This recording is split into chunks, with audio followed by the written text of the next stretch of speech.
Aba, 48 hours lang ang meron tayo, di ba? First stop!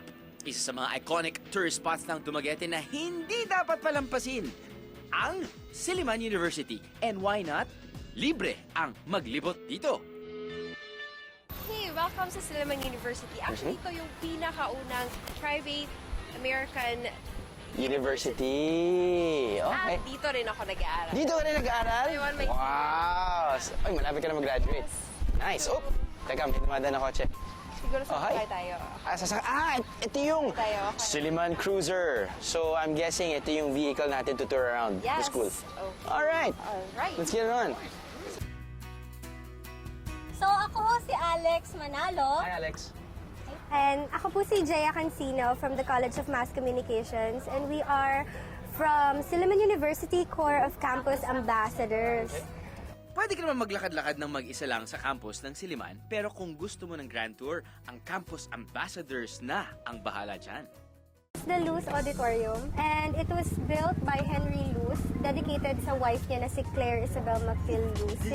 If you're into live performances, sa pagbisita niyo sa Dumaguete, check out kung may performance sa Luz. Dahil ito raw ang sinasabi nilang Cultural Center of the Visayas and Mindanao. And then, meron po dito makikita niyo yung Katipunan Hall. It was actually originally built as a hospital noong World War II. That was around 1916, di ba, Jaya? You see that space over there, KH-22? In fact, it was actually before morgue siya. So, people would say na yung mga students na nasa class na yon, habang nakaklas daw sila, minsan na may fig silang nakatabi sila ng puti. Wala ka pa naman nararamdaman? Wala naman. Usually kasi pag pupunta ako sa lugar, kapag gusto kong malaman yung pinakamasarap at pinakamura, or should I say, a mixture of both, di ba? Affordable pero champion yung kakainan. Nagtatanong ako sa mga estudyante, so saan ba yung masarap na kakain? Kain na rin yung Bossing's Tempura. Unlike the Japanese specialty na deep-fried shrimp, fish, or vegetables coated in batter, ang tempura dito sa Silliman ay parang fishball o kikiam. Tinutusok sa stick at sinasawsaw sa special sauce. Oh well, kung estudyante ka nga naman, this may be the next best thing. Levels 1 to 5 ang sauces. Depende sa tindi ng anghang, 5 being the highest daw.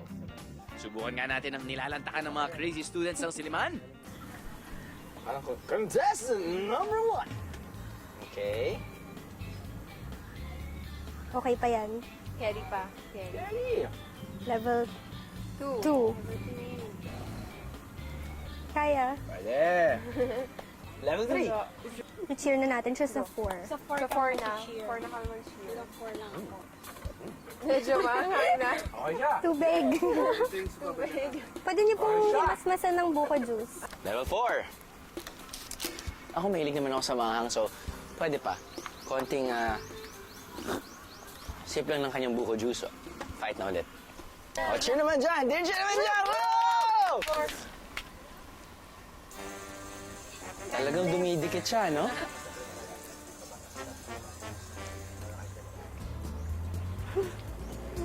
Buko kayo Oo nga, medyo Namumula. nag-level up yung level 3 to level 4, sanghang. At yung nangangati na yung ano mo, anit, yung ulo. Grabe naman ho yung Level 5. level 5. Go! Dugyot ko na, no? Dun, da-da-da-dun, dun, dun, da-da-da-dun. Ang kapal nito, te. Ready? Ready?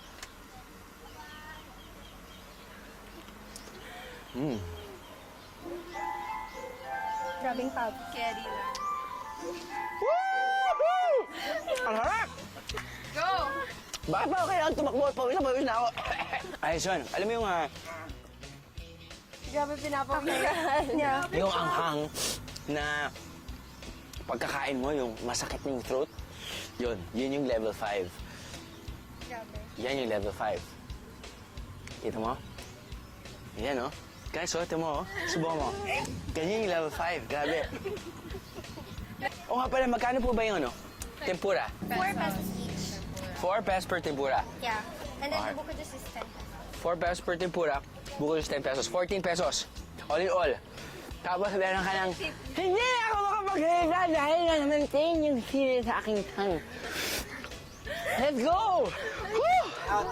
Woo, woo, woo. Woo! Sarap! After our quick tour sa Siliman, oras na para sulitin ang ating first few hours sa Dumaguete. At syempre, hindi muna tayo gagastos.